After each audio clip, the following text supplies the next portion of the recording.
Warm greetings to you all, wherever you are. I am so happy and also so honored to be here with you today, and also very grateful to the Festival of the Sound for organizing this cycle of concerts and talks to pay tribute to Ludwig van Beethoven. As you know, 2020 marks the 250th anniversary of Beethoven's birth, and so thousands of concerts were scheduled around the world to celebrate him. The COVID-19 pandemic has forced us to cancel many of them, but I am very happy that this coronavirus is not strong enough to stop music, and that even in a different format, we can gather virtually to enjoy some of the wonderful creations of Beethoven. The performance which will follow this talk is extra special, as it was the last concert I gave just one day before Spain, my home country, went on lockdown. I truly hope that we all can get together soon again in live concerts. In the summer of 1997, the Escuela Superior de Música Reina Sofía, probably the most prestigious music school in Spain, organized a series of piano master classes with Vitaly Margulis, in which I participated. Margulis was an extraordinary pianist and teacher. Those 2 weeks of intense study with him left me so impressed that I decided to attend 2 more courses of his in Italy. Later, I was able to go to Los Angeles, California, where Margulis lived, to study with him for a few months. Besides being a great musician, Margulis was also a thinker. You could call him a musical philosopher. In 1991, he published a book entitled Bagatelles, in which he brings together his thoughts in the form of aphorisms. This is one of them. Beethoven's deafness was not a disability. It was a gift from heaven. Unable to hear outside voices, he was able to listen to God's voice within himself. This thought immediately captivated me. I already knew that Beethoven had become profoundly deaf, but I had never thought of him as a person with a disability. Moreover, I think that Margulis interprets Beethoven's deafness in a very beautiful way. 2 years ago, Tom Beckin, who is a forte pianist, researcher, and faculty member at McGill University, visited the University of Ottawa, where I am a faculty member, and talked about a fascinating gadget that Beethoven installed on the piano that he had in his house during the time in which he composed the 3 sonatas that we will hear today. Such gadget helped Beethoven to hear better the sound of his piano. Tom Beckin researched that topic and made a documentary on it. The documentary begins with the following sentence: "Can a disability become a possibility?" As you can see, he and Vitaly Margulis think similarly. We don't know exactly when Beethoven began to notice his deafness, but it must have been sometime in his 20s. In 1801, when he was precisely 30 years old, he wrote a letter to a friend of his who was a doctor, describing his symptoms. Reading documents like this letter, doctors today say that Beethoven probably had otosclerosis. His hearing deteriorated rapidly. In 1802, he spent several months in a town called Heiligenstadt on the outskirts of Vienna to have a break from the hustle and bustle of the city. In October of that year, he wrote a letter to his 2 brothers, a letter that today is known as the Heiligenstadt Testament, of which we can see here 2 pages. In it, Beethoven expresses his despair. I'll read you some lines. "For 6 years, I've been a hopeless case. Born with an ardent and lively temperament, I was compelled to isolate myself, to live in loneliness. It was impossible for me to say to people, 'Speak louder, shout, for I am deaf.' How could I possibly admit such an infirmity in the one sense which should have been more perfect in me than in others? Oh, I cannot do it. Forgive me then when you see me draw back, when I would gladly mingle with you. I must live like an exile. What a humiliation when one stood beside me and heard a flute in the distance and I heard nothing, or someone heard the shepherd singing and again I heard nothing. Such incidents brought me to the edge of despair. A bit more and I would have put an end to my life. Only art was what withheld me. It seemed impossible to leave the world until I had produced all that I felt called upon me to produce. And so I endured this wretched existence. As time passed, Beethoven's hearing got worse. Doctors whom he visited frequently made different devices to help him communicate with people and to compose. On this slide, you can see 4 of these devices, 2 of which were made for Beethoven to hold with one hand. The other 2 have a headband, if you will, that allowed Beethoven to wear the device and have both hands available to possibly play the piano. In spite of everything, these devices quickly ceased to be useful. In 1817, Beethoven was almost completely deaf and began to use notebooks so that those speaking with him could write in them what they wanted to tell him.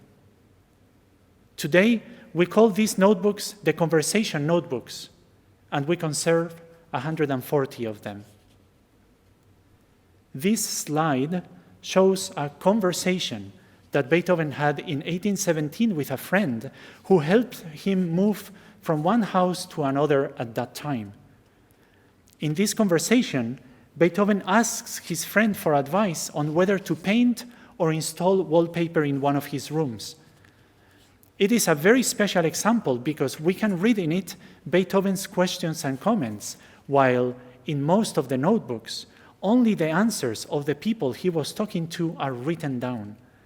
Therefore, we almost never know for sure what Beethoven said. It is remarkable that both in the Heiligenstadt Testament and in other letters he wrote, Beethoven never complained about the effects of his hearing loss on his musical production. As we have seen, he complained about the symptoms he had and the impact of his deafness on his relationship with other people. It is impressive, and for me enormously moving, that he continued to compose and to create some of the most beautiful and powerful music ever written. What a genius, and what an inspiration for us all under the current pandemic. Even under very difficult circumstances, human beings can search for beauty and find it in enormous amounts. In 1820, a friend of Beethoven who visited him at his house reported that Beethoven's piano had a contraption on it to help him hear better. He referred to this device as a metal dome. It was at this time, the 1820s, that Beethoven composed the 3 sonatas we will hear today. Tom Beckin, the forte pianist I mentioned a few minutes ago, researched this subject in depth and together with a team of acoustic engineers and piano manufacturers, was able to reconstruct this device. This is the result. As you can see, this device is basically a giant horn cut in half, placed on top of the instrument, which collects and projects the sound of the forte piano directly onto the person playing it. Tom Beckin talks about the total surrounding environment this device created and calls it Beethoven's cocoon. He says, despite or thanks to his disability, Beethoven withdraws into his ever smaller space of reality and becomes aware of so many other elements of his private reality. Let's now talk a little bit about the three last piano sonatas that Beethoven composed in his cocoon. Beethoven wrote the first of the three, Opus 109, in 1820. It has three movements. The first movement combines two main elements. On the one hand, the theme presented in the beginning of the sonata, which has the character of an improvisation.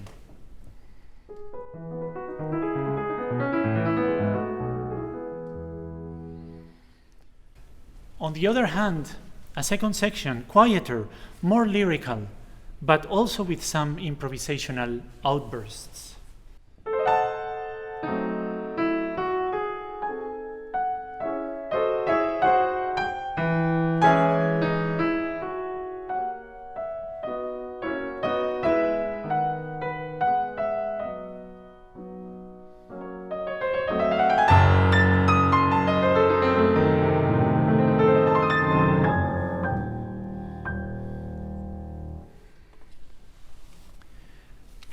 The second movement is fast and has tremendous impulse, which is very characteristic of Beethoven's music.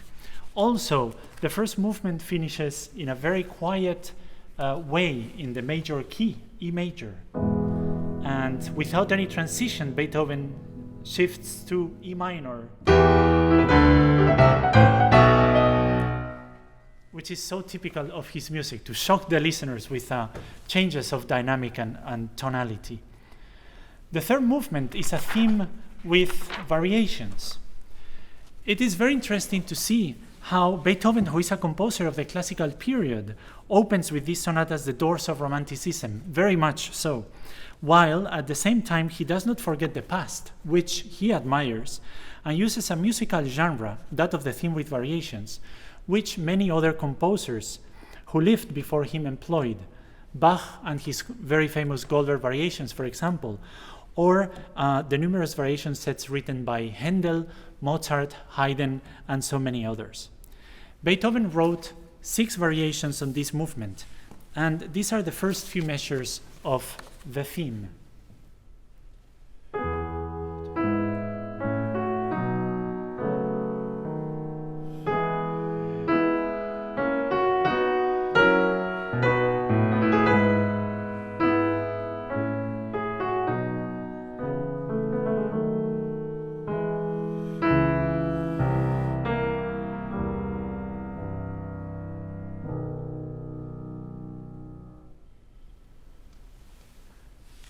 The first variation is operatic in nature and, in a way, Chopin-like. It sounds almost like one of the nocturnes by that composer.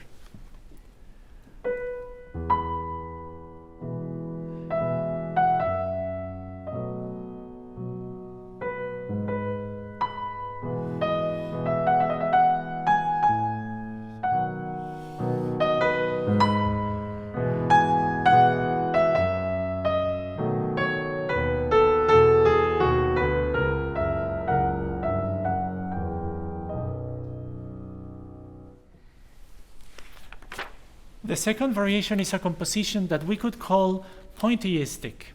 Its sound transports me to some of the paintings created by Georges Seurat or Van Gogh, who created their images by painting thousands of small dots on the canvas.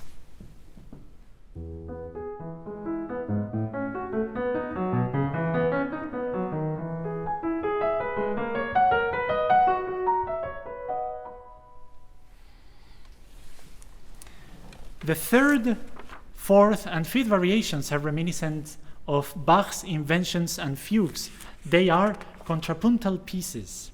Listen to this example, which is the opening of variation 5, which sounds almost like a fugue by Bach from the Well-Tempered Clavier.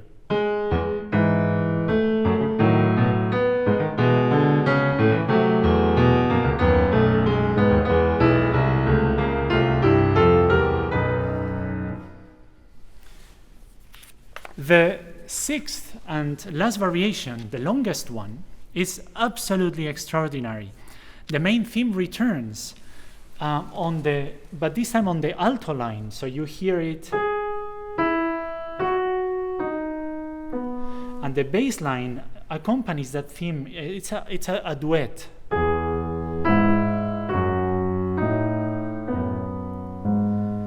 And what is really incredible is the way in which Beethoven, the material that Beethoven chooses to surround those two voices. First, he writes quarter notes.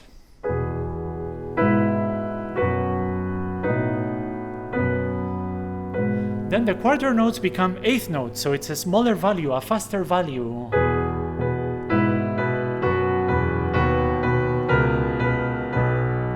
Then the eighth notes become triplets. And then sixteenths. And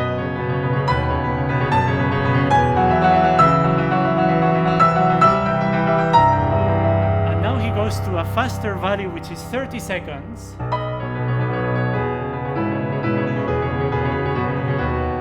And then a few measures later, he goes even faster to a trill. So,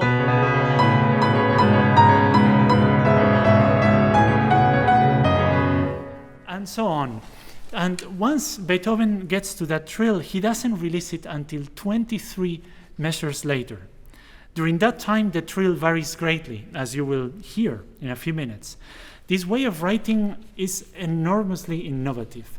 Beethoven turns a trill, which in music is an ornament that decorates a note just for 1 second, into an absolutely crucial and central element of his music. This variation becomes a monument to the trill. And you will hear how it sounds when it's on the bass. At some point, for quite a long time, it sounds almost like an earthquake, actually, without the almost. To conclude this movement and the sonata, Beethoven returns to the main theme, whose return after such a storm is very moving, a little bit like in the style of Bach's Goldberg variations, when the famous aria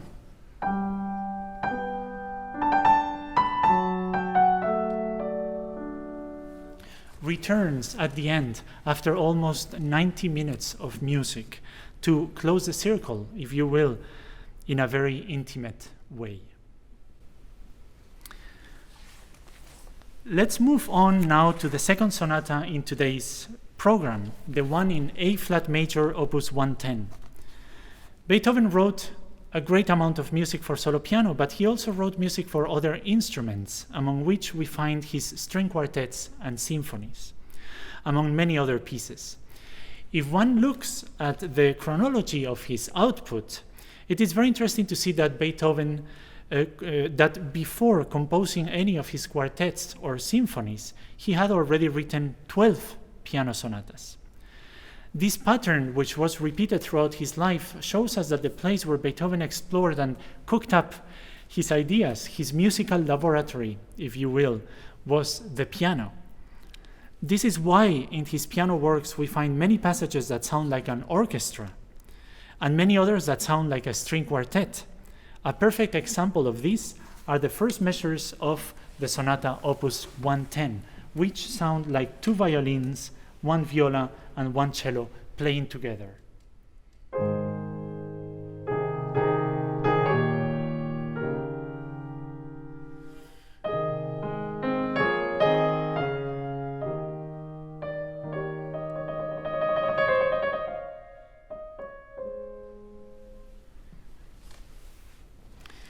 The first movement alternates this string quartet texture with some passages with an improvisational character, a little bit like in Opus 109, but it's very different atmosphere, as you will be able to hear.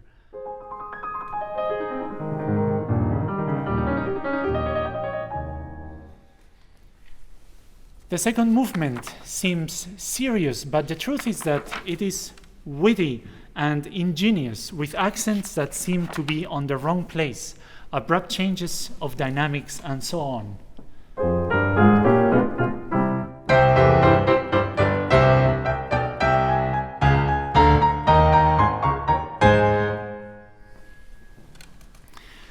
The last movement is of a kaleidoscopic nature. There are many colors, textures, and emotions in it. Basically, this movement has three sections that are combined in different ways. The first section is a slow introduction of a somber character.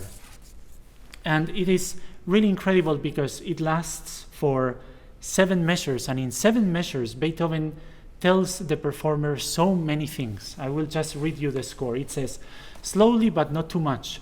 Use the pedal to the left, which makes the piano sound more velvety.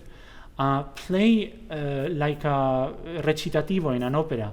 A little bit slower, a little bit faster, a little bit slower. Get a little bit louder. Remove the pedal on the left. Get softer, get slower. Sing, put the soft pedal. A little bit slower, play louder, more slow. Even softer. All that in only 7 measures. So it really squeezes the performer, and it makes the performer to really look inwards and explore the spectrum of expressions to the fullest. So I will play just a little bit of that introduction.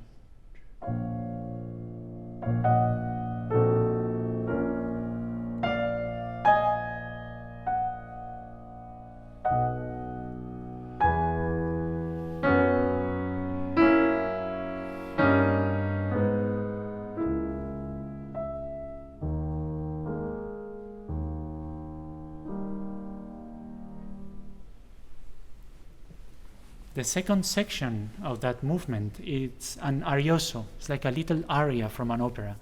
And Beethoven marked it as dolente, which is an Italian word for painful. And hear how the melody sounds so sad and desperate.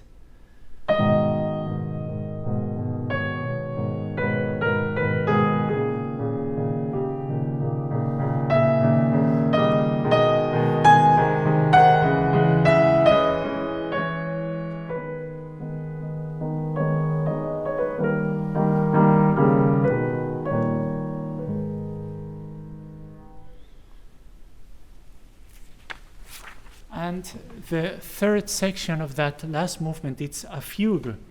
A fugue in music is basically a conversation between different people, between different voices, we call it in music. So there is one person, one voice that is speaking about a specific subject. In this case, this is the topic of conversation.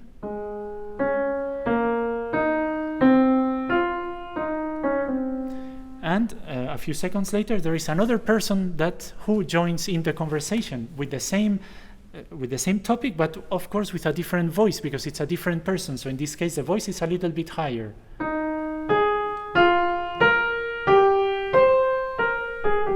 And then a third person joins in with a different voice, even higher, same topic.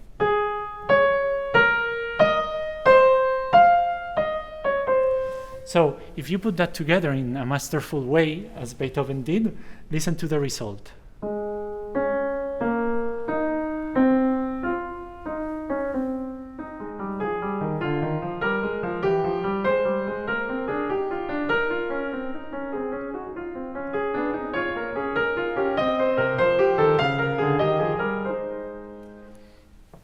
And so on.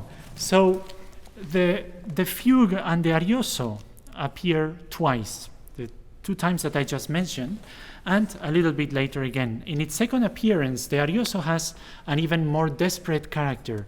And as you will hear, it sounds as if the melody did not have enough energy to reach the end of the phrases. When the fugue returns for the second time, it does it in an inversion. It's basically as if you had put a mirror on the score. So instead of hearing this, you hear those notes, but going down. Different notes, actually a little bit higher, but the motion goes down.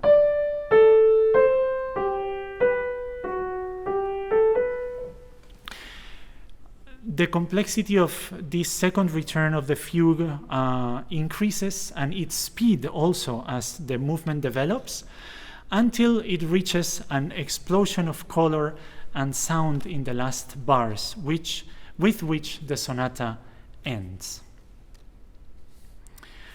I said earlier that Beethoven is, on the one hand, very romantic, revolutionary, and looks very much to the future, while on the other hand, he keeps one foot very much in the past.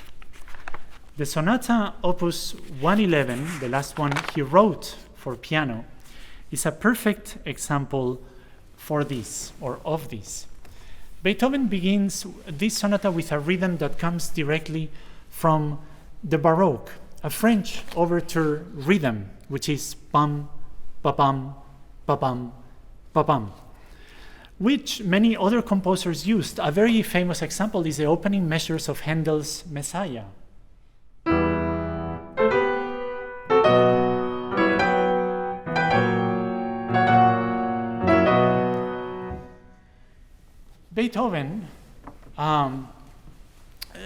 Beethoven's usage of this very traditional rhythm is, however, very unstable harmonically, full of diminished chords, and without a clear tonal center.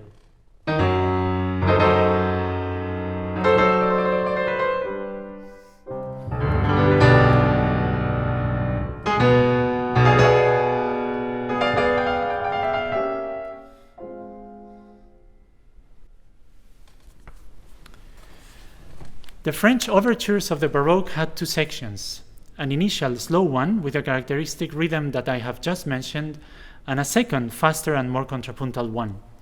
Beethoven follows this pattern very closely, but in his second section, he reveals a virtuosity, an energy, and a complete exploration of the piano and its possibilities never seen before.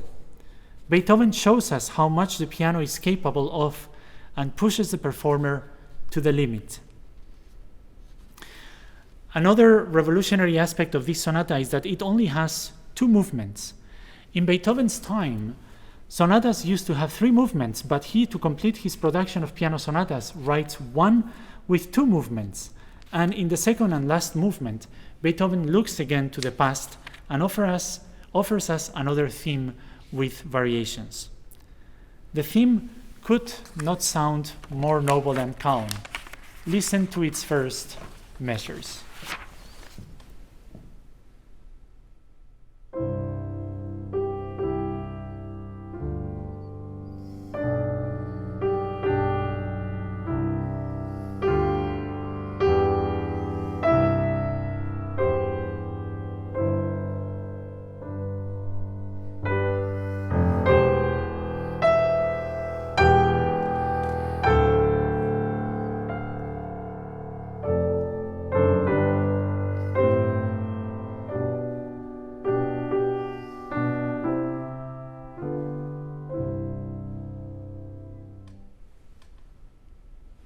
And he was almost completely deaf when he wrote that. At some point in the middle of this movement, Beethoven reaches the highest point of energy and uses a rhythm that is a premonition of swing music, which would be rediscovered more than 2 centuries later.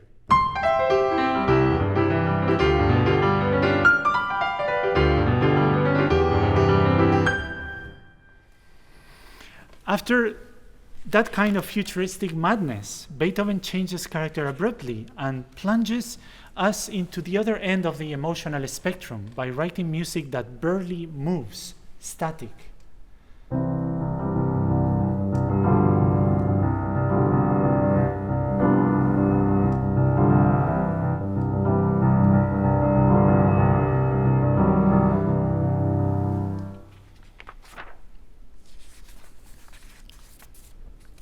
This music is static, but also ecstatic. It is a music that hypnotizes and that at a given moment reaches the highest peak of expression. I think that these measures that I'm going to play, for me, are among the most beautiful ones ever written.